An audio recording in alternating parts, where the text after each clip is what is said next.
Hello, my name is Ken Kramer, and I'm an interviewer at the Public Library of Cincinnati in Hamilton County. And today I have the privilege of interviewing Harry Whittaker. This is February the 20th, 2007, at the main library. Our camera operator today is Dennis Daly. And also with us today is Mr. Whittaker's daughter, Polly Whittaker. So, welcome and thank you for you willing to come down and tell your story. I'm wondering if you could just start basically anywhere and tell the story in your own words and chronologically. I see you have some notes prepared, so why don't you start wherever you decide you'd like to. Well, as you said, I'm Harry Whittaker, and my final Army assignment was as a sergeant in the 29th Engineers. Serving in the Philippines, we were an aerial photo mapping company.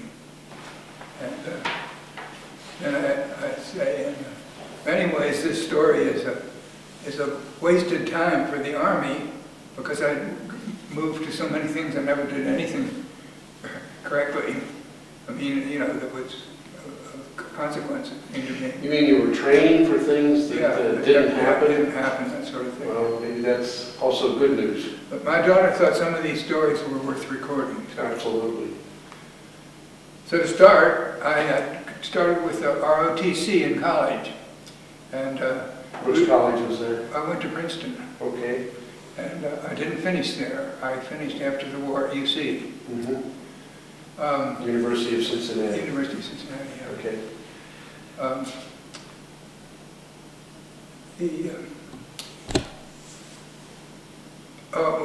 There was one funny story that happened. That we were horse-drawn then, and we towed these French 75 howitzers with 4 horses.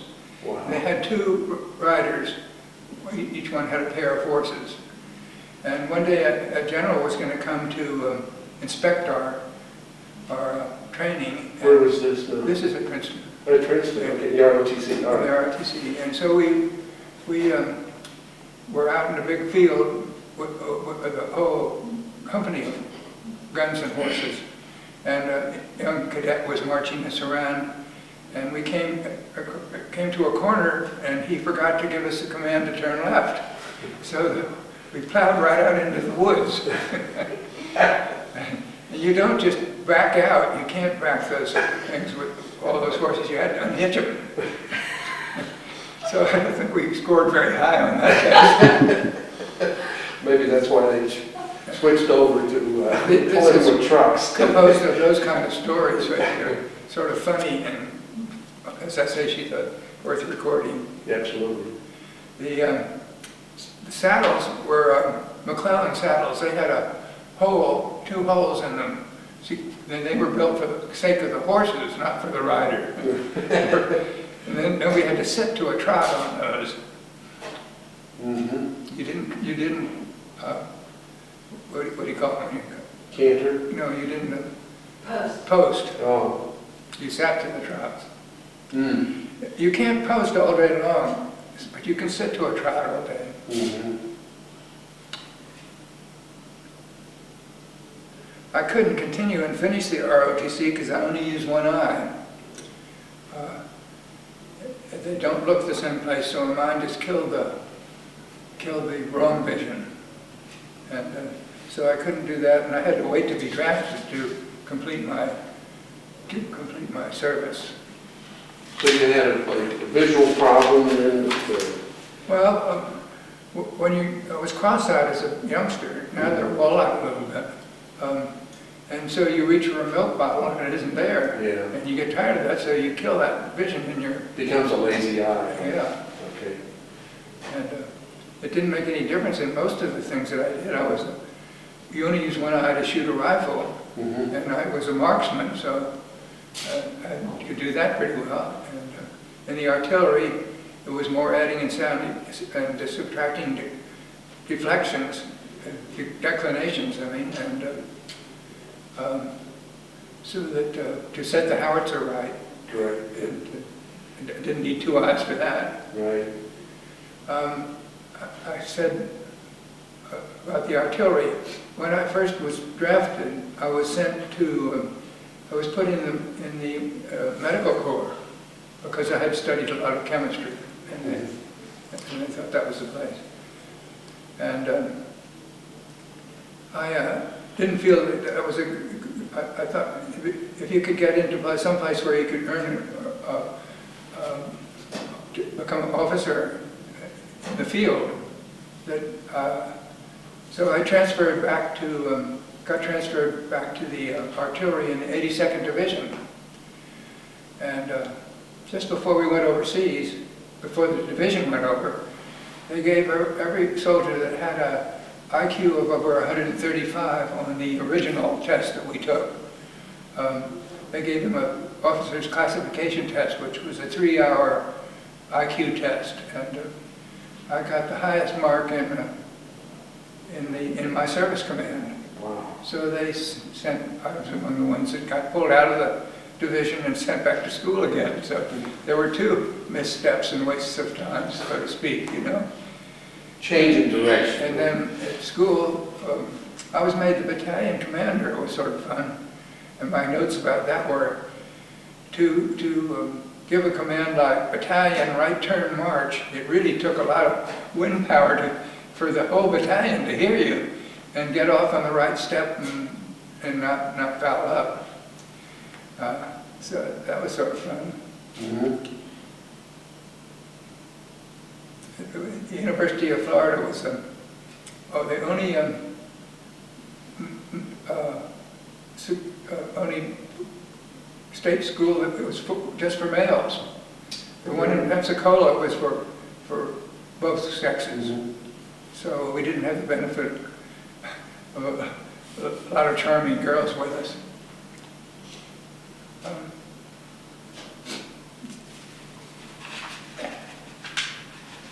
When we got to Florida, is terrible for mildew. And when we got down to the University of Florida first, the first job they gave us was cleaning up all the saddles that they had there. I guess their RTC OT was mounted too, and the saddles are just in terrible shape. So I don't know what happened to them after we cleaned them up, but that was our first job. It was a terrible place for what? For mildew. Mildew. Yeah, Okay. our shoes, for example, under the bed, or lined up by the bed. Mm-hmm. You had to clean them 2 or 3 times a week because the mildew just built up on leather.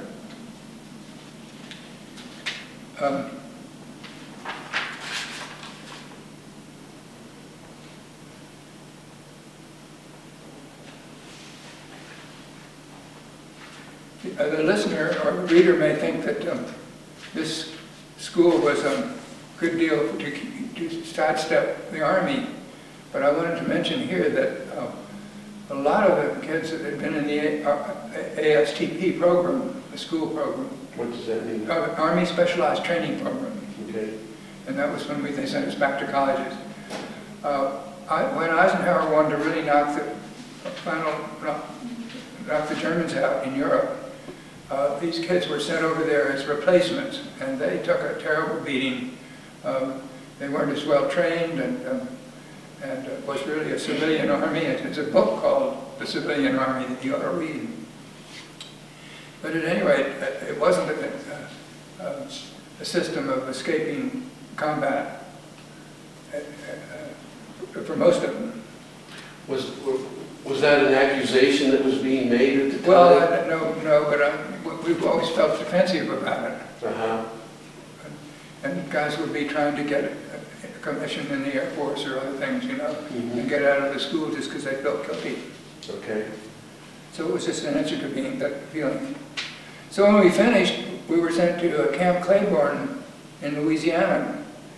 And Camp Claiborne was a mess. There was a mutiny going on with the black soldiers. And they had to mount machine guns on the corner of every street in the camp to try to control things. But then, this is a funny story. When the Army decided they wanted to reactivate the map-making facility, and so searched through the records and to find out all the engineers that were still non-coms or enlisted men. They didn't want officers. And we were sent on secret orders out to Fort Lewis, Washington. So you were one of the ones selected? One of the ones selected, luckily.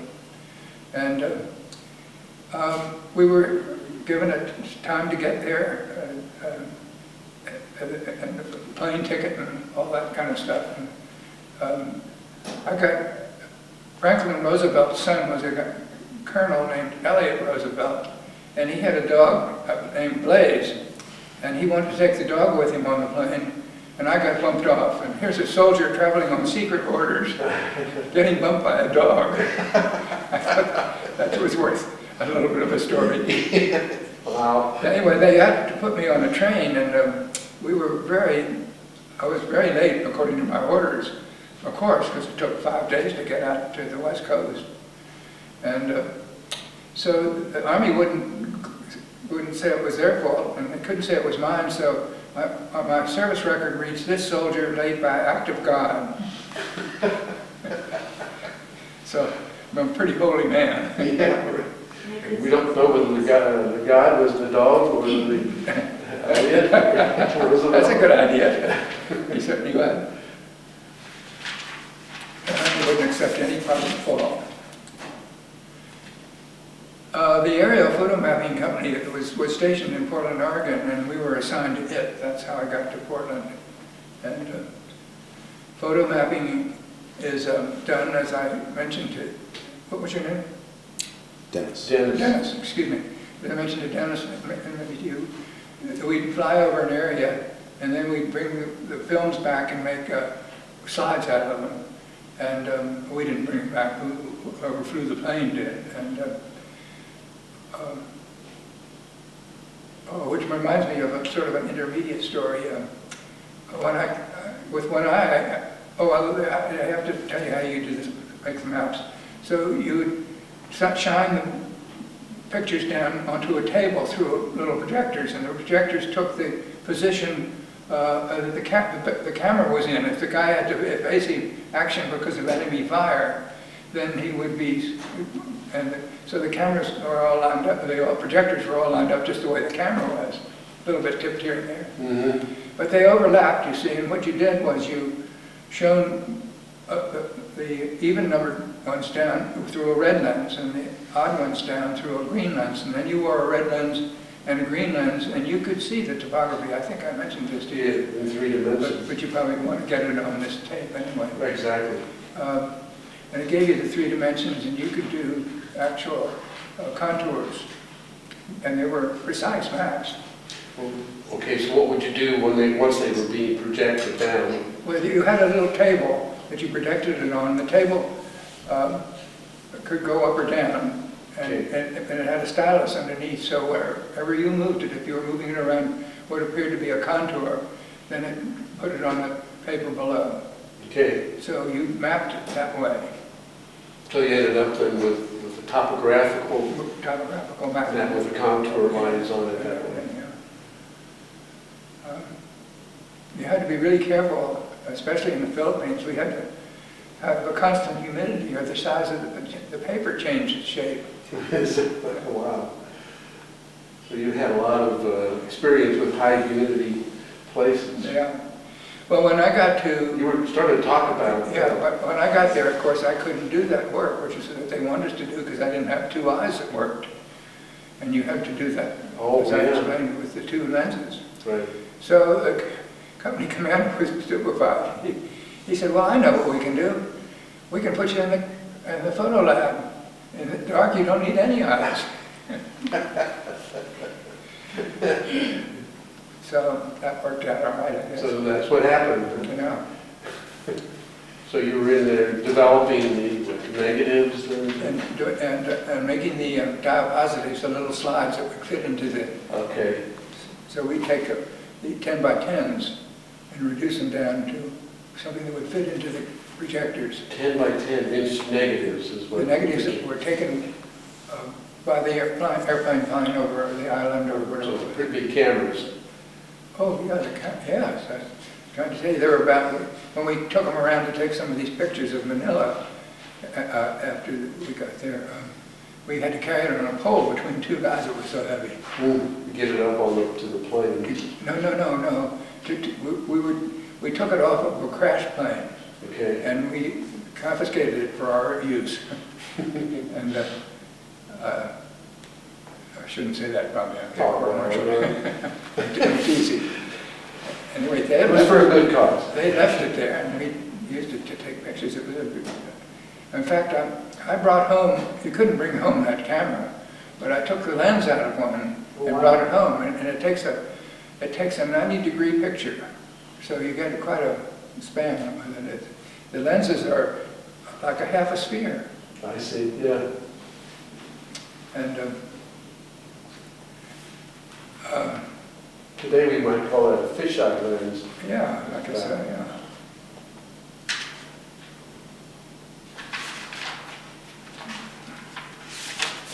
Well, I don't know if you're going to get to this or not, but you were in the Philippines preparing to do what? We were making the maps for those islands that we had to take. Okay. And ultimately, I think we were supposed to map Japan, which would have been pretty tough because flying over it would have been hard. Yeah.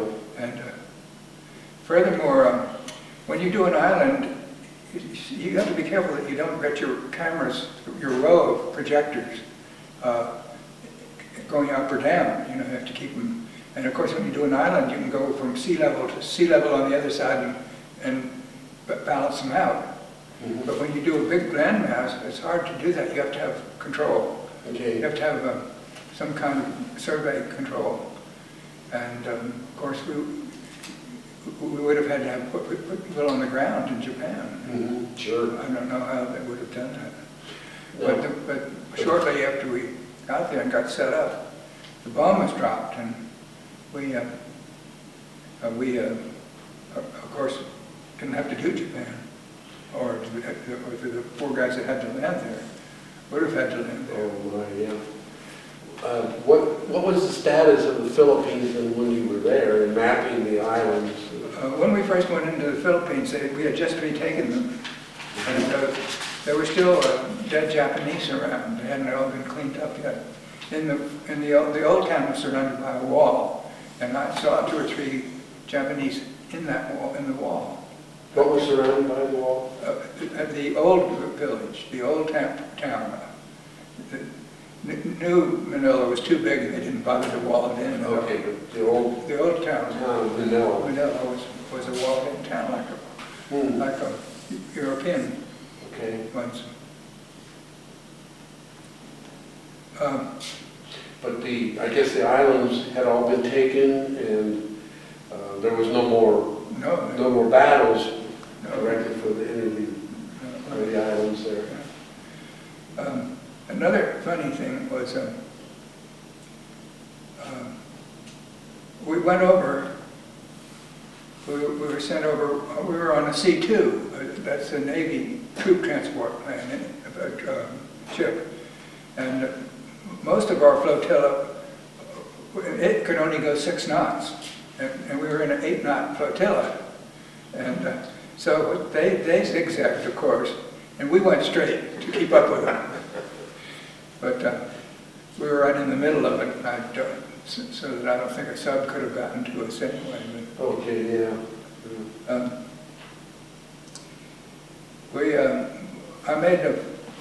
I had a friend that was a Frenchman, and he, in this particular mission, and he was about 17 or 18 when France fell, and his father was afraid he'd be conscripted into German work, and he somehow got him to Morocco, and then to the United States, and he went to Columbia and graduated as an engineer, and then he got drafted and was assigned, as I was, to this thing, and we got to be good friends. And I guess I told him one time about a fishing club that I belonged to up in the Adirondack Mountains, and he was fascinated. But later, after the war, I found he'd become a member. And he said, "I thought this was the place you told me about." So the word got around that club, that we were in a foxhole in the Philippines, and I was telling him all about this thing, so that his membership started from a foxhole story. Of course, that wasn't so, but he did. I mean, he picked it up there. Another funny thing about that is, at the University of Florida, one of my best friends was a German. He was of Jewish extraction, so his family had to get out of Germany, and they were in the textile business, and I think they got some of the business out even, and so he had a little money coming in. But he was an interesting fellow, and we spent a good deal of time together at the university. Well, my French friend had married a French girl who was a twin, and I discovered later that this German guy, brother, married the other twin. And I thought that was funny. People that I had met in different missions, school or in the photo mapping, had married twins, and I knew both the family. Wow. Coincidence. So that was sort of an interesting thing. Mm-hmm. I still correspond with that chap. My French fellow got cancer and died. What was his name? It was fun to run into friends over there. We would, other Cincinnati people, you know, especially after the war, we said we couldn't get out, so we went around. We went up to see the summer capital. We went to different camps where there were Cincinnati guys just to see them.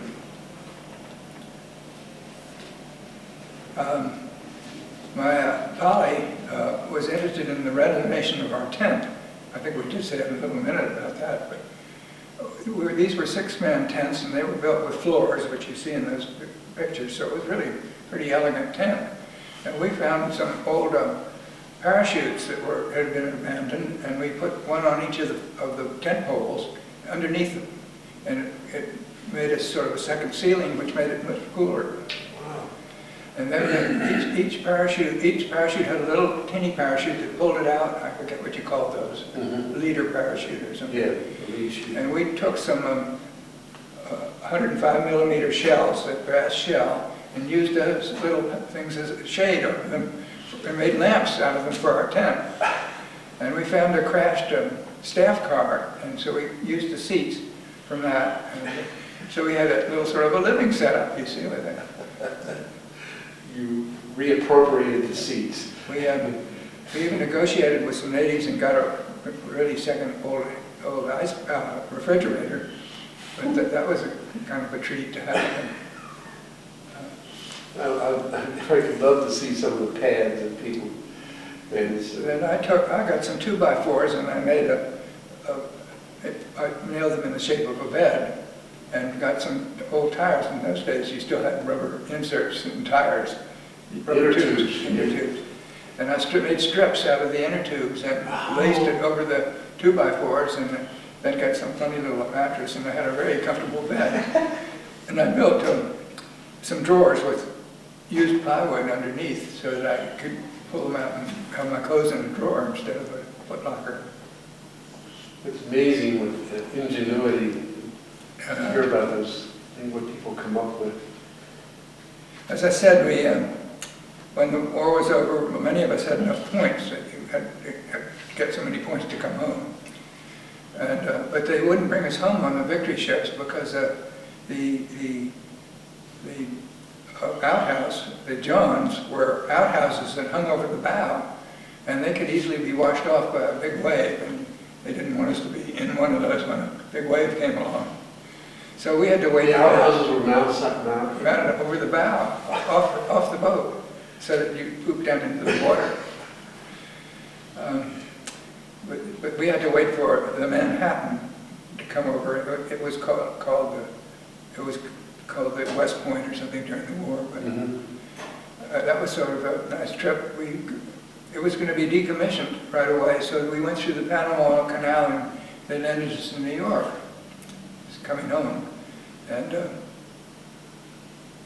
my sisters and friends came down to the boat, and and I was asked to come up to a meeting room from where I was, and imagine that the red tape they went through to get on the dock first of all, and then on the boat, and then to get me.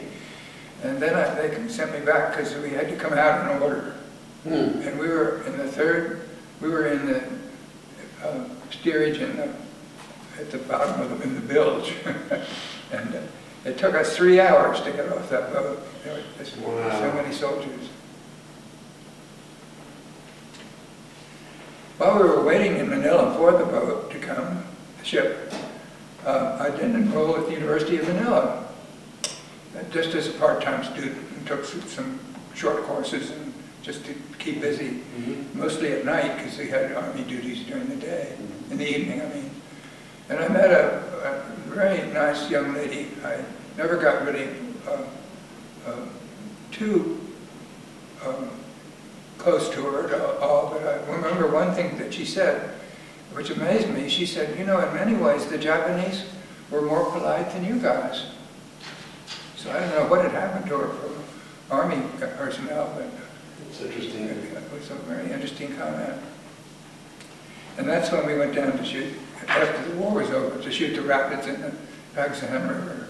Oh, okay. Talk a little bit more about that. Well, that was interesting. We each had a dugout canoe with a bowman and a sternman. And I said to our sternman, I said, what about all the Japanese that are up in those hills that we're going to be going right through? And he said, oh, don't worry about them. He said, their rifles are so rusty, they can't shoot straight. There's still Japanese up there with rifles? Oh, yeah, they found one 10 years later. He didn't even know the war was over. Oh my goodness. And he had survived just by hunting and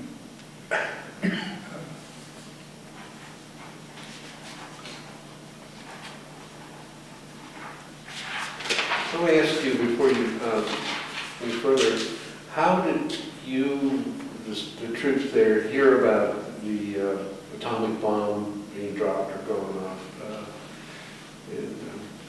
Oh, we had guys with shortwave radios, and they could listen to news all over. And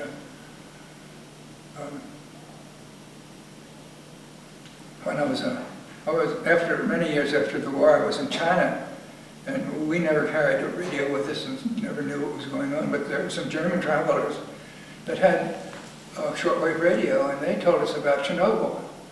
So you know, if you have the right equipment, you can keep up with the news. So that's how you first heard about it? That's how we first heard about it. With people, with the guys in our company. And the celebration consisted of shooting off a lot of tracer ammunition. And of course that was the most stupid thing because a couple of guys were killed when it came down. Oh my goodness. So, not in our group, but wherever it did come down, you know. We didn't have tracer ammunition, so it wasn't any of our people. So the celebration was at the surrender, I guess, rather than just hearing about the bomb being dropped. Because you probably didn't even know what it was at first. Oh, well, we knew the bomb, of course, came before the surrender. Absolutely, yeah.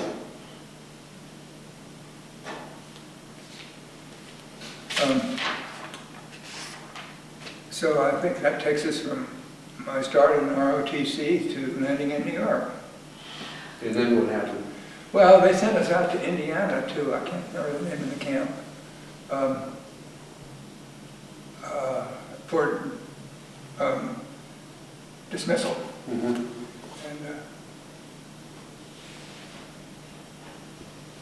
when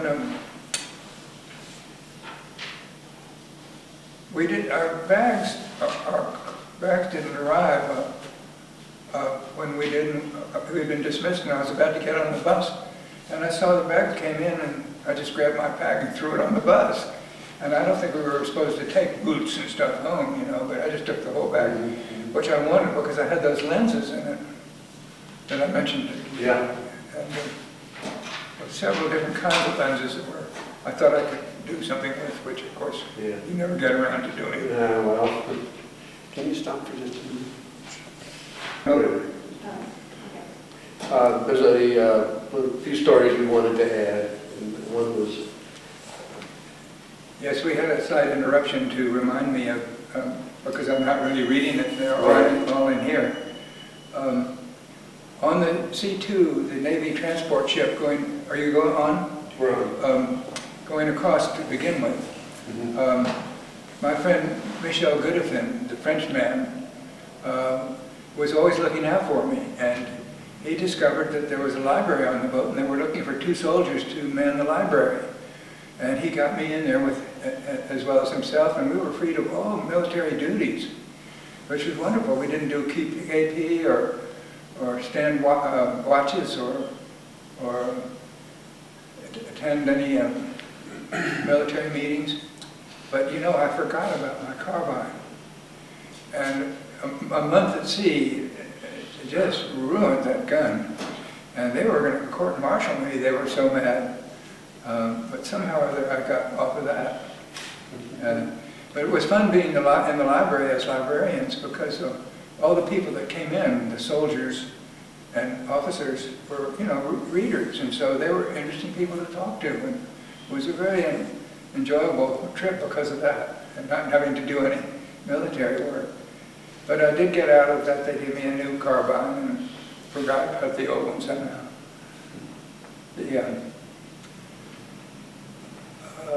That was Michel Goodefin. He was my French friend. The other friend, and I had many American friends too, of course, but Sure. But I just wanted to mention these 2 because they had married twins. Twins, yeah. And I had known them both in different places. And the other fellow was named Ludwig Reicher. And I still keep in touch with him. Mm-hmm. I think I mentioned that the Frenchman has died. But And by the way, these notes will be typed up, thanks to Polly, and available. yes, Polly's going to type them. So can you describe briefly, after your discharge, what you chose to do in your career? Well, I had and your studied family and so forth? studied chemistry, you know, some chemistry, and during the war I decided that when I came back I'd become a chemical engineer. Mm-hmm. And UC had a good record, and I didn't really feel like trying to go back and get into Princeton again, Mm-hmm. although maybe I should have. But UC had a good school in engineering and was well known. And I got in there, I was back in school about 3 months after discharge. And I finished, it's a 5-year course, and I finished it in 3.5 years. Wow. But part of that was because we were a co-op school. And so we worked part of the time, and I gave up some co-op periods in order to speed up my education, because, you know, we'd lost 4.5 years. Yes. And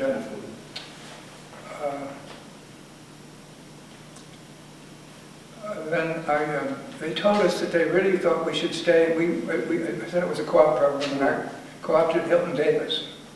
And they said, well, when you finish school, we think you should stay there and not just go out and try to find it. Mm-hmm. But we were still sort of treated as younger brothers, you know, and as students. And so ultimately I did make a shift to another chemical company, Carlisle Chemical, which was out in Reading, Ohio. Mm-hmm.